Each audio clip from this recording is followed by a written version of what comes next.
Do y'all remember Draw My Life videos on YouTube? I loved watching those, and since I hit 100k, y'all, I'm so excited. The vibes are up. Because I want y'all to get to know me better, I'm going to do a Draw My Life. Yeah! So let's draw my life.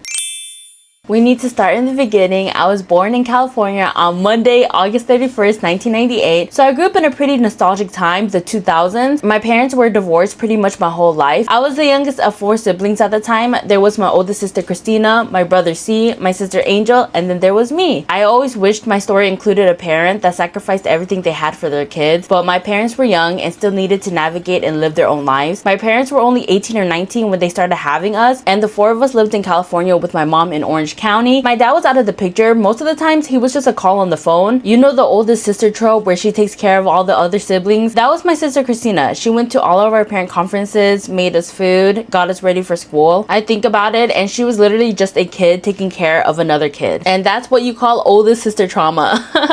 And y'all, my mom, she wild, okay? I rarely saw this lady. If she wasn't working at the nail salon, she was either at the casinos or with her friends. When I was around 6 years old, she eventually built a successful nail salon and met her partner at the time. Let's call him Andre. The track record of the men my mom got with, all bums, toxic, and bad. And Andre was no different. He was actually the worst. Spawn of the devil, if you will. They would constantly get into arguments, and this was the first time I saw a man lay his hands on my mom. I remember Angel and I trying to run away and hide from him in the closet, but he dragged both of us out just to beat us. I was always really scared of him, and my siblings were the only people there to help me forget about what was going on. I remember how much playing together helped me put a band-aid on the pain, and especially playing with my sister Angel. We're only a year apart, so we've always been really close. And then my sister Amanda was born. My mom and Andre's relationship lasted about 4 years. They got a divorce. He took almost everything from my mom. Even though he was already out of our lives, the damage was already done. My mom really struggled for stability, and we moved so many more times after that. I lost count at 13. My mom's gambling addiction got worse and worse. We were evicted from every place because my mom didn't pay rent. At one point, the garage was our room. There would be days that we didn't have electricity or water, and I remember trying to finish up my homework before the sun set. I shared underwear with Angel even though we outgrew them. We only had 3 pairs shared between us. We would literally fight about who would get the best underwear of the day because that was the only one that didn't have any holes. And whenever my mom threw parties and had her friends over, I remember those were the worst days. And honestly, I wish I could unsee a lot of things. In these times, I always wanted to be a light for my siblings, so I tried really hard to be funny. My humor is basically a coping mechanism. I always dreamed about escaping with my siblings and that we would move somewhere else and restart our lives together. But the reality was we needed to leave, even if that meant leaving my other sisters behind. When I was 11 and Angel was 12, we made the decision to move to Texas. We either had the option of staying with my dad in McAllen or with my grandparents in Houston. And at this time, my dad had already been remarried and had our little brother Josh. So Angel and I decided to stay with my grandparents in Houston instead. Over the years, my light got dimmer and dimmer. And so by the time middle school came, it was really rough. I was in the 7th grade and it seemed like everybody else had their own cliques. I was really self-conscious, uncomfortable in my own skin. And on top of that, I was also being bullied. I felt like I could never really be myself. And so I spent most of the 7th grade just being really quiet. The bullying got to the point where I had life-ending thoughts and I cried on the bathroom floor. All that hate made me hate myself. I couldn't move anywhere, but I did find my own escape. I fell in love with beauty videos, Michelle Phan, It's Judy Time, J Loves Mac, Andrea's Choice, and my all-time favorite, Bethany Moda. These videos became a light for me in a very dark time. High school came. The biggest thing I was trying to figure out was what the heck was I going to do in my life. The only thing I knew for sure was that I was going to college. In college, I uploaded my first YouTube video in 2018. During that time, it didn't blow up or anything, but I realized what I wanted to do with my life, and that was to make videos and create content. I met my boyfriend. I moved out of my grandparents' house. I was working server jobs, bartending jobs, and I was going to school at the same time. I was always so stressed, and I gained about 60 pounds. I eventually graduated college with a bachelor's in interpersonal communications and a minor in health, but that opened more doors for insecurities because not only was I getting rejected from jobs left and right, my family was also making comments about my body, saying that I was no longer beautiful. Even my parents ganged up on me. I found myself in the same place when I was in middle school, crying on the bathroom floor and having life-ending thoughts. During this whole time, I'm really grateful to have my boyfriend there. He really supported me and was able to love me at moments I didn't love myself. In 2020, I uploaded my first TikTok, but I was so inconsistent with posting because life was still happening for me. I was still insecure, and if I got any hate comment on my video, it really affected my mental health. And even if I did blow up on TikTok during that time, time, I wasn't in the right mindset to appreciate it. It was tough, but my boyfriend and I, we just kept pushing until now. In 2023, my boyfriend and I moved in with my sister and her boyfriend. We're in the phase of saving and building, and y'all are watching my dreams come to life in real time. I'm still growing as a content creator, but I'm just so grateful for each and every one of y'all. This whole mukbang journey actually healed me in some ways. I used to have an unhealthy relationship with food. I was made fun of for the way that I ate, and y'all are here watching and supporting and loving my content, and just thank you so much. I know some of y'all watching have gone through and probably are still going through similar things like me, but just know that you're not alone and that I love you so much. There was a lot of times where I thought it was going to be the end for me, but this is just the beginning. I'll see you again. Bye.